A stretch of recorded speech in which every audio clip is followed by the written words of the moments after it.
Over years of time, I have learned so much about creating change in your life, and I've become a little bit obsessed with the idea of behavior change. The idea that people can create little shifts in their behavior, in their day-to-day life, in the way that they think, and that can lead to creating big changes. But if we're being real, like a lot of advice out there on this topic sucks. It tells you to brute force your way into change. If you notice you're not succeeding, try harder. There's the advice to change your identity to change your behavior, but also if you want to change your identity, you have to change your behavior. To set big, hairy, audacious goals, but also keep them smart, keep them realistic, and within a timeline. I could definitely go on about this, but in this video, I'm going to talk about some of the principles on change that have helped me the most in my life. The principles that have actually stuck, that have worked long term. These are principles that give me almost a sense of relief when I think about them because they're so different, or they're so much more helpful than a lot of change advice out there. Number one, set your goal as what you already do. So there are two ways to come at any kind of change in your life, whether you're like, I want to become a kinder person, or you want to start a fitness habit.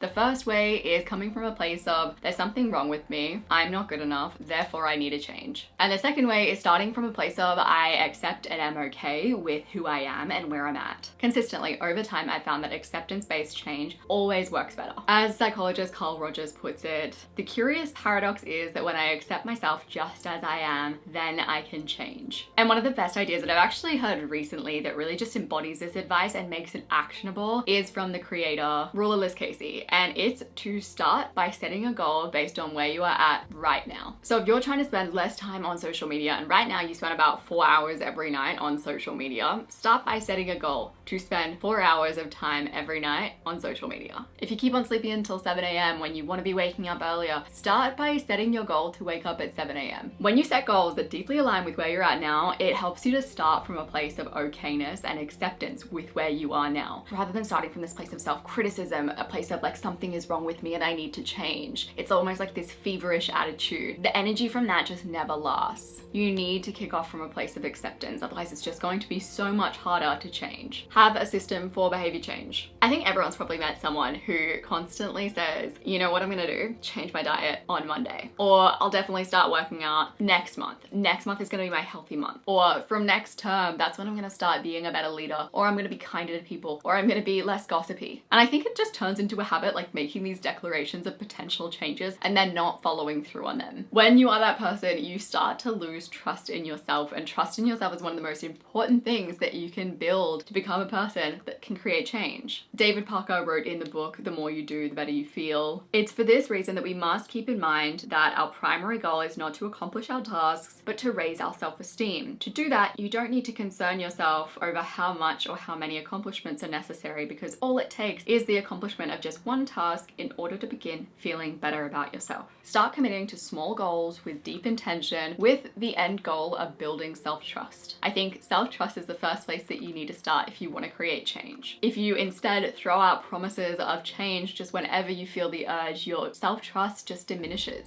So a good rule of thumb is it's not real until it's in the system. Pretty much every other week you're probably like, I should probably do this. Whether it's to start meal prepping, start being kinder, stop gossiping, whatever. But until you put that intention in your goal setting system, whatever that looks like, consider it not a real intention. And when I say goal setting system, I mean, I've talked about creating a goal setting system before, but this could simply be the note that you have on your phone that lists your goals. Don't take it too seriously. False starts are not the end of a journey, they are part of the journey. This is a pattern that I can see in so many of the healthy habits that I have created in my life. They all started with a number of false starts. It took me years until I created any kind of journaling habit. There were a bunch of false starts. These days I read so much, but there have been so many attempts to get myself to read in the past that didn't pan out. One of the biggest gifts that you can give yourself when you are on your change journey is to reframe your false starts as a natural and normal part of your journey. So when it comes to my workout habit, I have had a few false starts, but for the last 9 months I've been working out about 3 times a week. And if that's something that you also want to be able to do, I highly recommend Copilot. Copilot is the sponsor of today's video, but it's also a tool that I recommend to quite literally anyone. And it's not just me that has found that Copilot is deeply helpful when it comes to creating a workout habit. Over 75% of Copilot clients are still working out 100 days in, which makes Copilot 9 times more successful than most other fitness solutions. You get assigned a fitness coach, a real human being that you contact regularly. You usually have a set up video call where you talk about your needs, what you want, what you don't want. The other cool thing is when you pick your coach, you get to pick exactly the kind of coach that aligns with you. So if you are more of a tough love person, you can say that. If you're more of an encouragement person like me, you can say that too. You get personalized workouts that are tailored to the goals that you share with your coach, and it's flexible, so you can do your workouts literally whenever you feel like it. So I get assigned 3 custom workouts a week made by my coach. We've changed my workout programs over time to make sure that there's more variety. I said that I like weight, so there's a bit more weight stuff in there. I think that the biggest thing that Copilot has helped me with is bouncing back, because whenever you create a fitness habit, it's so easy to get really into it, be consistent, and then just have a week where you feel a little bit off. Then all of a sudden the week turns into a month and your fitness habit is gone. Whereas with Copilot, you're allowed to have a bad week. It happens to everyone, but you have someone in the background that is rooting for you, that's sending you messages of encouragement, that you're like, okay, I'm gonna get back to it much more quickly because of that. If you want to create a consistent workout habit, download Copilot. Click my Copilot link in the description below, or use the QR code on the screen to get 14 days free with your own personal trainer. I think when people have false starts, they often think of it as the end of their journey. They're like, okay, well,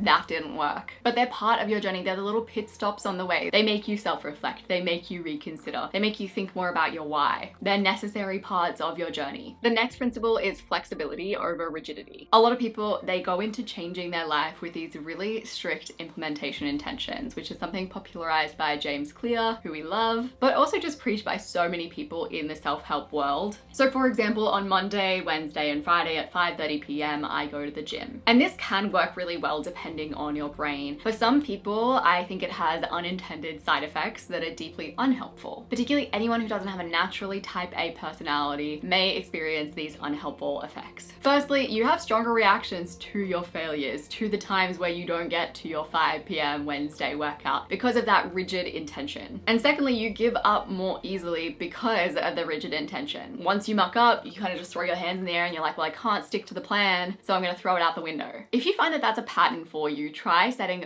flexible implementation intentions. Intentions that don't make you adhere to really strict schedules. For example, work out 1 to 3 times a week. You're giving yourself a really broad range, so you might have bad weeks where you only get in 1 workout, and you might have great weeks where you get in 3 workouts, and that's human. That's normal. Also, when you set these flexible intentions, you're not as rigid on the days. You could work out on Thursday, on Monday, on Sunday. Even still, get clear on your location, get clear on what times you might work out. Make sure you have all of your equipment available. Don't make things harder for you. Just have more flexibility in terms of days and amounts. The next principle is to choose the reason that you feel. So I remember reading this self-help book when I was in my early 20s, and it was like, you need to find a really painful motivator for your exercise habit, whatever habit you were going for. Tap into those painful consequences of your reality if you don't do the thing. So I sat there thinking about what my life would be like if I never developed an exercise habit. I would get Alzheimer's, like my body would be so sore, I wouldn't be able to pick up my potential grandkids. And initially that did do it. I was like, okay, I need to get in there, I need to create this workout habit. But by a few weeks in, that reason doesn't stick. I talk about this idea a lot, but I love the way that the author of the book Following Through puts it. We have a hardwired tendency to be more heavily influenced by what feels most real at the moment than by what we know is most important in the long run. So in the moment, I am much more motivated to brush my teeth because my mouth feels gross and I want it to stop feeling gross. Not because I care about the long-term integrity of my dental health. And the difference there is feeling versus knowing. You always want to go for the reason that you can feel versus the reason that you know. The reason that you know can be there floating around in the background, but the reason that you feel, that's what's going to actually get you to move. Good reasons are usually about immediate avoidance or immediate rewards. So what do you immediately get to avoid by doing the habit? For exercise, it could be you get to immediately get rid of that sluggish, low vibe energy. And what immediate rewards do you get out of doing the habit? For example, for exercise, it could be you get out of your head or you get an immediate jolt of energy. I always say that the best way to find your most motivating reason is to pay attention. Like really pay attention. How do you feel before you perform the habit? How do you feel right after? How do you feel during? What are the rewards that you're getting? What are you finding yourself getting away from? If you pay attention to those things, especially when it comes to self-care habits, the habits will become easier.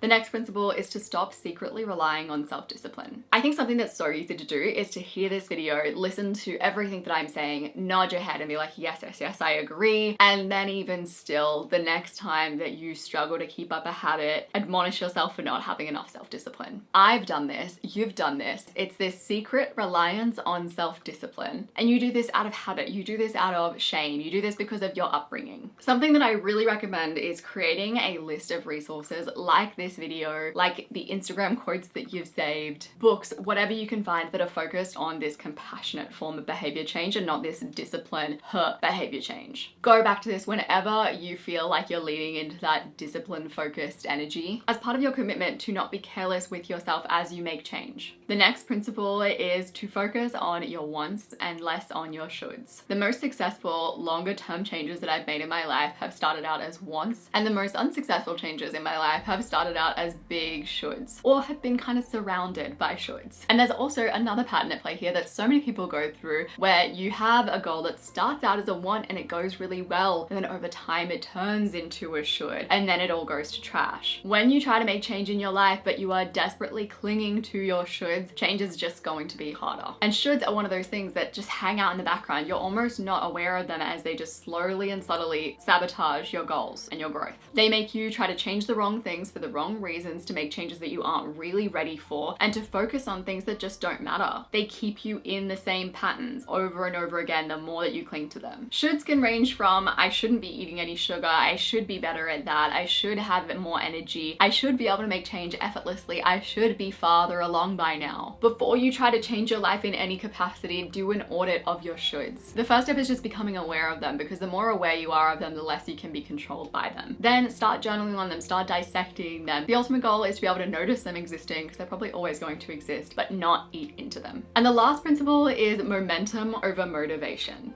Momentum over motivation is almost being a low commitment person, having a low commitment to finishing, but a strong commitment to starting. And I don't mean that on a long-term basis, I mean that on a daily basis. So maybe you don't feel like writing, but when you have a strong commitment to starting, there's a good chance that you'll kick off, and then in 20 minutes, you'll find yourself in a bit of a flow, and then an hour in, you're like, wow, I'm so glad that I started writing today. But when you started writing, you had no commitment towards finishing. You were like, I'm just gonna start and see what happens. And I have no commitment to writing a certain number of words, a certain number of pages. I'm just gonna get the ball rolling. And you can do this quite literally with any habit that you want to create in your life. I could be like, okay, I'm just gonna get into my workout gear. And then I'm gonna sit on my workout mat, and then I'm gonna put on my co-pilot video. I'm not committed to finishing my workout, but I'm just getting the ball rolling. It's like a little mind trick as well in the moment that works. And when you start to create almost a habit of that low commitment starting on a day-to-day basis, things just start to get done. Sometimes you'll push a ball and it just won't roll, but that's fine, because you'll move to something else and get the ball rolling there. And eventually you will come across a ball that will just keep on rolling. These are some of the principles of change that have helped me the most when it comes to making changes in my life, taking on new behaviors, starting new habits. And if you're interested in these ideas, but you specifically want to apply them to self-care habits, so things like drinking more water or eating better or exercise habits, I actually have a whole video specifically focused on that. So I'm going to have that linked on the screen as well as down below. It gives you a lot more of the helpful examples that you might be looking for if those are the kind of habits that you want to integrate into your life. Don't forget to check out Copilot using the link down in the description below. I appreciate you so much, and I'll see you soon.